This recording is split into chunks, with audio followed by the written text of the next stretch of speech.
اور اس جب اخذنا ہم نے لیا میثاقکم تم سے پختہ وعدہ و رفعنا اور بلند کیا فوقکم الطور تمہارے اوپر کوہ طور کو خذو پکڑ لو ما آتیناکم جو ہم نے تمہیں عطا فرمایا بقوتین مضبوطی سے وذکروا اور یاد رکھو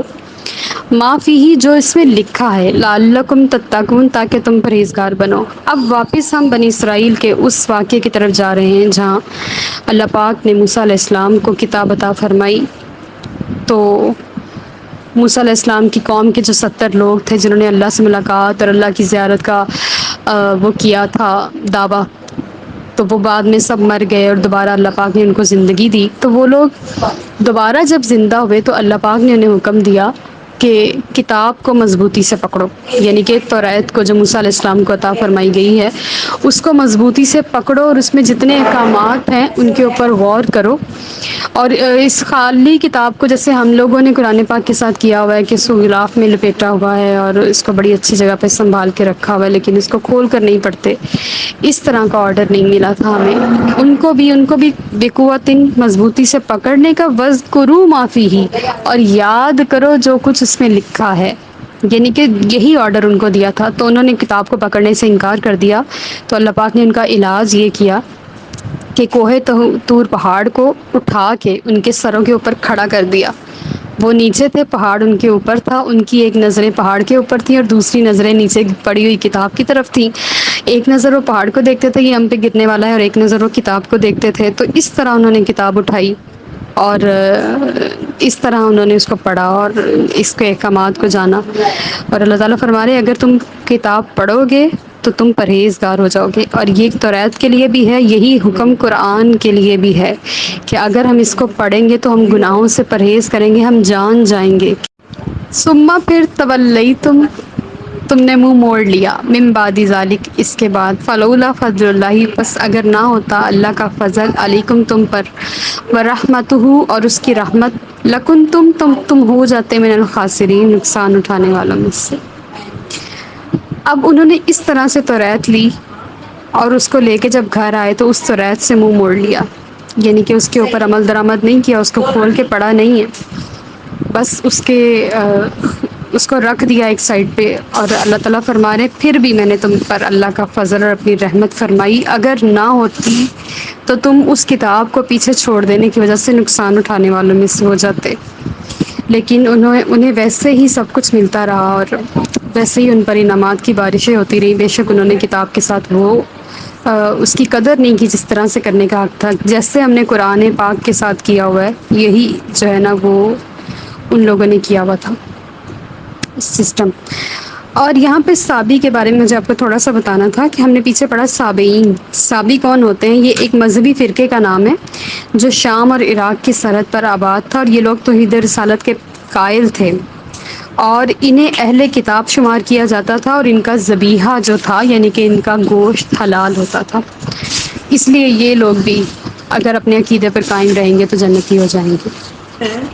وَلَقَدْ اور یقیناً علم تم الذین تم جانتے ہو ان لوگوں کو تدعو جنہوں نے نافرمانی کی منکم تم میں سے، فی السبت ہفتے کے دن، فقلنا پس ہم نے کہا لہم انہیں کونو ہو جاؤ قردۃ بندر خاسئین پھٹکارے ہوئے، فجعلناہا پس ہم نے بنا دیا اسے نکالاً عبرت لما بین یدیہا جو ان کے زمانے میں، وما خلفہا اور جو بعد میں آنے والے ہیں، وموعظۃ اور نصیحت للمتقین پرہیزگاروں کے لیے۔ یہاں پہ ایک واقعے کا تذکرہ ہے جس کو میں چاہ رہی ہوں پوری ڈیٹیل سے ان دونوں آیات کو ایک ہی جگہ پہ کمبائن کر کے بیان کر دوں۔ واقعہ کچھ یوں تھا کہ جس طرح ہمارے لیے جمعے کا دن ہے، تجارت ہم اس دن نہیں کر سکتے، اور بلکہ اس 2 گھنٹوں میں یعنی کہ جمعے کے ٹائم سے لے کے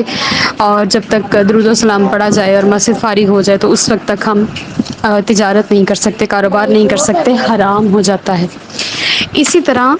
ان یہودیوں کے لیے یعنی کہ حضرت موسیٰ علیہ السلام کی قوم کے لیے اللہ پاک نے ہفتے کا دن مقرر کیا تھا کہ یہ لوگ ہفتے والے دن شکار نہیں کریں گے۔ ان کا جو تجارت کا سارا سسٹم تھا وہ شکار پر تھا، یہ مچھلی کا شکار کر کے اپنا گزر بسر کرتے تھے، دریا کے کنارے رہتے تھے اور اس طرح سے اپنی جو زندگی ہے وہ گزارتے تھے۔ تو ہفتہ کے دن عبادت کا مخصوص تھا، جمعے کا دن مسلمانوں کا، ہفتے کا دن یہودیوں کا اور اتوار کا دن عیسائیوں کا۔ یہ 3 دن لگاتار جو ہے نا، یہ 3 بڑے فرقوں کے 3 بڑے مذاہب کی عبادت کے لیے مقرر۔ ہفتے کا دن ان کا شکار کا دن مطلب ممنوع تھا کہ وہ اس دن شکار نہیں کر سکتے، تو جس دن کوئی شکار نہیں کرتا تھا تو ان کی پانی کی سطح پر مچھلیاں بہت زیادہ تیرتی ہوئی آتی تھیں، اور وہ اس چیز کو دیکھ رہے ہوتے تھے کہ یہ ان کی ایک آزمائش تھی اللہ کی طرف سے، کیونکہ دریا کے چاروں کناروں پر کوئی بھی شخص شکار کے لیے نہیں ہوتا تھا، تو مچھلیاں بے فکر ہو کے آسانی سے اوپر نیچے اوپر بھی تیرتی تھی اور وہ اپنا انجوائمنٹ کرتی تھی۔ تو یہ چیز ان کے لیے باعث تکلیف تھی کہ عام دنوں میں مچھلیاں اس انداز سے نہیں آتی جتنی ہفتے کے دن آتی ہیں۔ تو انہوں نے کیا کیا کہ وہ اس کے بارے میں ہیلے بہانے سوچنے لگ گئے۔ تو ایک شخص جو کہ شیطان تھا، انسانی شکل میں ان کے پاس آیا اور ان کو طریقہ سمجھایا کہ آپ نے کیا کرنا ہے کہ جمعے کی رات کو یوں کیا کرنا ہے کہ مچھلی کے ساتھ دریا کے ساتھ چھوٹا سا حوض بنا دیتے ہیں، تو جو مچھلیاں ہوں گی وہ چلتی چلتی تیرتی تیرتی اس حوض میں چلی جائیں گی، اور آپ نے جمعے کی رات کو اس کا جو راستہ ہے نا حوض کا وہ بند کر دینا ہے۔ اب مچھلیاں وہاں قید ہو جائیں گی تو آپ نے ہفتے والے دن شکار نہیں کرنا، تو اتوار والے دن جا کے وہ مچھلیاں وہاں سے نکال لینی ہے، تو اس طرح سے آپ کا کام بھی ہو جائے گا اور مچھلیاں بھی پکڑی جائیں گی، اور ہفتے والے دن آپ کا جو ہے وہ عبادت میں بھی گزر جائے گا۔ یہ فریب جو تھا شیطان نے انسان بن کے آ کے ان کو سکھایا تھا۔ تو اللہ پاک کی قدرت کو گوارا نہ ہوا کہ میرے حکم کو اس انداز سے نگلیکٹ کیا جائے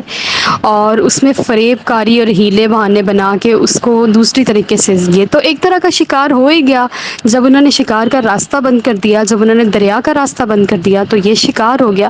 اب وہ چاہے اس کو پکڑیں گھر لے جائیں یا اس کو وہاں پہ ہی تیرتے رہنے کے لیے چھوڑ دیں، تو اس چیز کو اللہ پاک کی قدرت نے گوارا نہیں کیا۔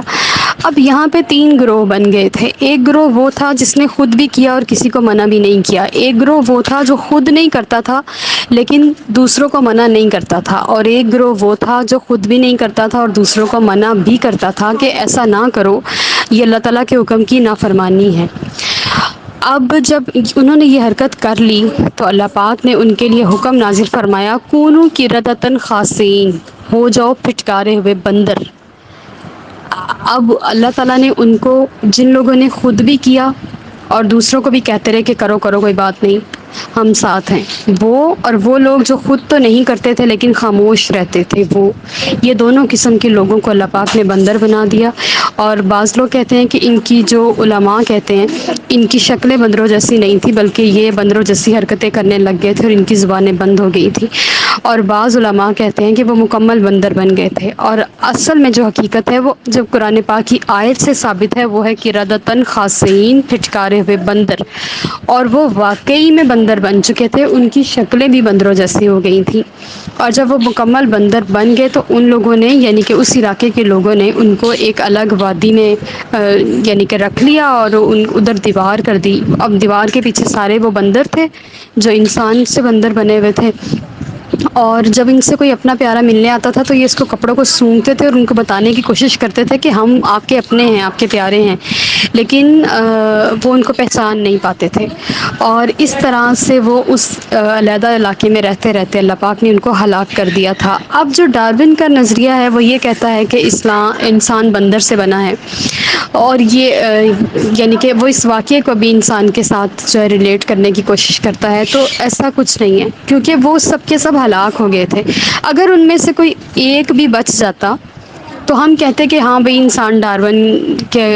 جو ہے نا نظریے کے مطابق بندر کی اولاد ہے، لیکن چونکہ ہم سب کا عقیدہ آدم علیہ السلام سے ہی ہے کہ وہ ہمارے باپ ہیں اور ابو البشر ہیں، اور انہی سے سارے انسانوں کی تخلیق ہوئی ہے۔ ہمارا اسلام تو بالکل ہی اس سے ڈیفرنٹ ہے، وہ یک قلبی اور کثیر القلبی جو وہ اثرات ہیں، یہ سب جو سائنس